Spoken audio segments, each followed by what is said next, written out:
Hi everybody! Aujourd'hui, je vais vous parler d'un constat que j'ai vu au fur et à mesure que je suis dans la communauté des mamans et surtout si tu veux rejoindre la communauté des mamans pour amener l'éducation de ton enfant au niveau supérieur, pour que toi-même tu puisses comprendre et apprendre à être maman parce que malheureusement, à beaucoup de mamans, on n'a pas appris à être maman. Donc, tu peux m'envoyer un message à da4sandy@gmail.com et je vais te mettre en collaboration avec toutes les mamans de la communauté.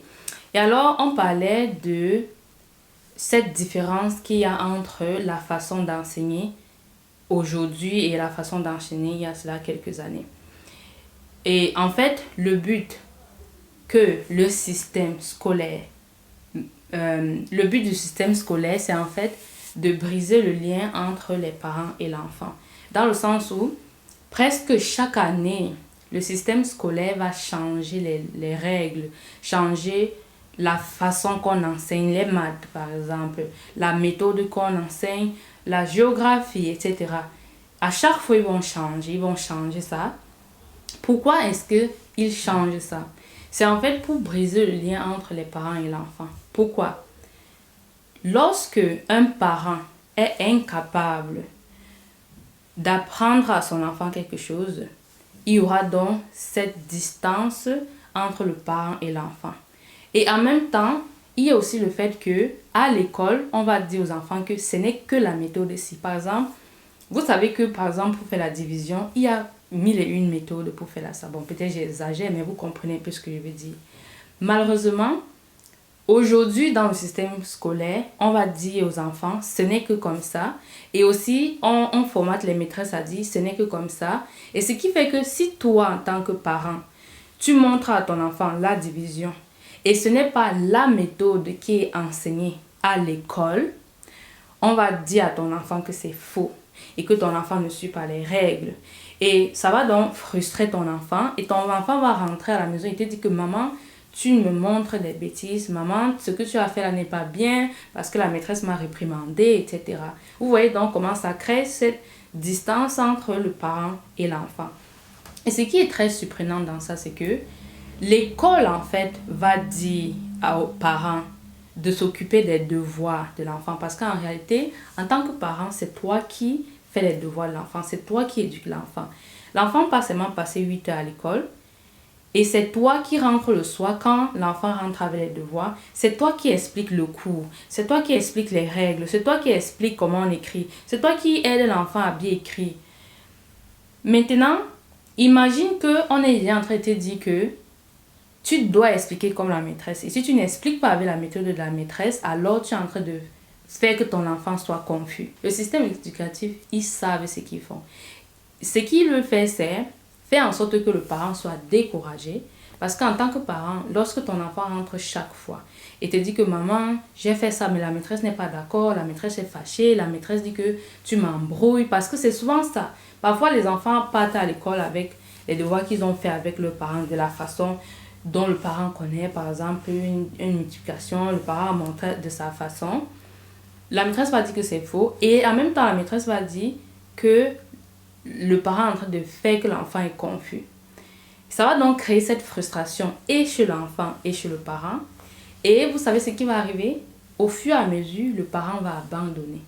En tant que parent, au fur et à mesure, tu vas abandonner. Tu vas à un moment dire, tu sais quoi, fais même tes devoirs seul. Et vous savez très bien qu'un enfant, laisser un enfant faire ses devoirs seul, quand il n'a pas le vocabulaire pour comprendre et traiter l'information, c'est une très très mauvaise idée. Parce qu'au fur et à mesure, l'enfant ne va rien comprendre et ça va créer des lacunes encore et encore. Et c'est comme ça qu'à la fin de l'année, on va te dire que ton enfant n'a pas de bonnes notes et qu'il ne comprend rien. Mais lorsque toi, tu as voulu lui expliquer, on a dit que tu es en train de le dérouter et que non, c'est pas ça, ça crée le désordre dans la classe. Mais en même temps, la maîtresse ne peut pas faire ses devoirs, la maîtresse ne peut pas quitter chez elle pour venir chez vous, lui montrer.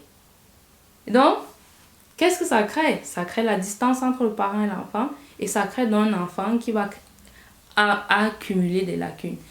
L'enfant va tellement accumuler les lacunes que À un moment, on va lui donner un label. Au fur et à mesure que l'enfant ne sera pas donc épaulé par ses parents parce que le parent ne se sent pas légitime à épauler l'enfant, l'enfant va commencer à faire tout seul. L'enfant va aller à l'école, s'asseoir en classe, comprendre peut-être 5%, rentrer à la maison.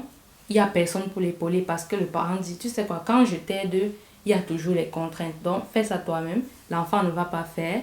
Il va accumuler la lacune encore et encore. Jusqu'à un certain niveau, le système va te dire que ton enfant a TDAH, qu'il a autisme, qu'il a dyslexie et que c'est de ta faute. Tu ne connais pas. C'est parce que tu n'as pas fait ci. Tu n'as pas appris à lire à temps.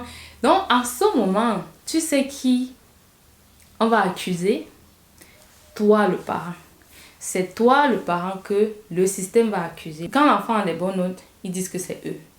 Mais quand tu abandonnes donc parce qu'on t'a dit que tu es en train d'embrouiller l'enfant et que l'enfant commence à accumuler les lacunes, on commence à dire que c'est toi, c'est de ta faute. Parce que c'est un jeu, vraiment. Si encore tu n'as pas compris que le but c'est de dissocier les enfants des parents, je te demande de m'expliquer pourquoi tu penses que chaque année change les méthodes. Au final, c'est pour arriver à ce résultat, mais pourquoi chaque année change la façon dont on enseigne 1 plus 1 et tout? C'est pour te dissocier de ton enfant. Pour que toi-même, quand tu regardes parfois les exercices, tu dis « Oh, mais c'est pas comme ça que nous on faisait, ça te frustre. » Et tout à coup, tu dis « Non, je comprends pas comment on fait ça. » Tu vas être déboussolé et tu vas donc abandonner et tu vas te dire non, avec seulement le suivi de l'école, il n'y a même pas de suivi parce que si tu te rappelles quand tu étais à l'école, on part tous en classe, on s'assoit, le maître ou la maîtresse parle, si tu peux comprendre, tu comprends. Parfois il y a tes amis qui bavardent, qui ceci, si peu que tu comprends, tu as compris, mais toi-même tu sais au fond de toi que le seul moment où tu pouvais avancer, c'est quand tu rentrais et qu'on te montrait. Et qu'on te dit voici comment on fait ça. Si vraiment on enseigne à l'école et on te montre comment faire, ça sert à quoi de rentrer relire ces leçons? Je dis même relire. Si vraiment on enseigne et on t'apprend les choses à l'école, ça sert à quoi de rentrer de lire ces leçons? C'est parce que tu ne connais pas, c'est pour ça que tu lis, c'est pour ça que tu apprends. Et donc, si tu n'arrives pas à donner ça à ton enfant, tu n'arrives pas à lui expliquer les mathématiques, la physique, tout simplement parce que tout ce que tu expliques, on te dit que on ne fait plus comme ça, même si vous arrivez au même résultat. Vous arrivez au même résultat, mais la maîtresse va te dire non, on ne fait plus comme ça. Ça fait d'abord un sens qu'on puisse dire à l'enfant que la méthode-ci est fausse, alors que c'est vrai. Ça conditionne les enfants à quoi? À qu'il y a une seule route, que c'est ça, et si ce n'est pas ça, tu as raté. Et c'est vraiment ça la réalité des choses. Il peut y avoir différentes méthodes de faire la multiplication de 5 fois 5. Il y a différentes façons de tracer, les trucs comme ça. Mais quand tu dis à l'enfant que non, ce que ta mère a fait, ça donne le résultat, mais ce n'est pas ça qu'on veut. Ça prouve à l'enfant que quoi? Que non, il doit avoir une chose. Et donc, je vais arrêter de blablater et je vous invite à me dire ce que vous pensez de ça. Et comme j'ai dit, si tu te sens frustré, accablé par tout ce système-là, je t'invite donc à m'envoyer, comme j'ai dit au début, un message à da4cindy@gmail.com pour que tu puisses être dans ce comité de mamans qui t'expliquent comment est-ce qu'elles font pour pouvoir ne pas se retrouver dans le piège qu'on te pose. Parce que le piège que le système met en place, c'est pour que tu tombes. C'est pour qu'à un moment donné, tu abandonnes l'éducation de tes enfants et que tout l'avenir de ton enfant est reposé entre les mains du système. Et je ne pense pas que c'est ce que tu veux, dans le sens où je vais te laisser avec cette question. Penses-tu que le système veut du bien à ton enfant? Je te laisse répondre à cette question et donc on se dit à très bientôt. Step 1, wake up early, gonna rise with the sun. Step 2, get some good, some food in you. Step 3, think real hard about what you wanna be. Step 4, everybody just do your thing. Wake up, today's gonna be a good day. Wake up, today's gonna be a good day.